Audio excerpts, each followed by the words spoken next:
તંત્રના અનુસાર આપણા શરીરમાં મુખ્યત્વે 7 ચક્ર હોય છે। 1 મૂલાધાર ચક્ર, આ ચક્ર ગુદા જોડે સ્થિત હોય છે અને આ ચક્ર ભોજન, ઊંઘ અને વાસનાઓને નિયંત્રિત કરે છે।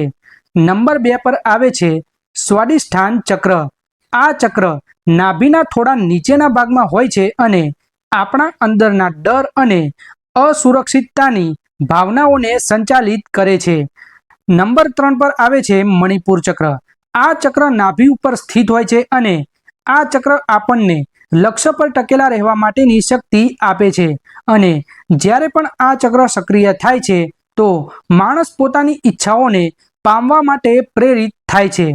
4 અનાહત ચક્ર, આ ચક્ર હૃદય પાસે સ્થિત હોય છે।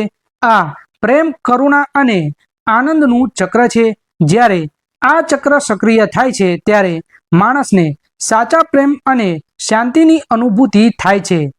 5 વિશુદ્ધ ચક્ર, આ ચક્ર ગળામાં સ્થિત હોય છે અને આ ચક્ર આત્મવિશ્વાસ સાથે જોડાયેલું છે।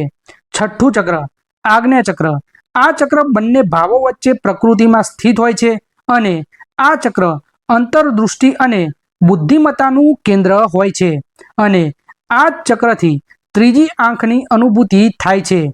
7 સહસ્ત્રાર ચક્ર, આ ચક્ર કપાળના શીર્ષ પર સ્થિત હોય છે અને આ ચક્ર આપણને ભગવાન સાથે જોડે છે અને મોક્ષની અનુભૂતિ કરાવે છે અને જ્યારે આ સાતેય ચક્ર જાગૃત થાય છે ત્યારે આપણું શરીર, મન અને આત્મા ત્રણેય એક સીધી રેખામાં ચાલવા લાગે છે।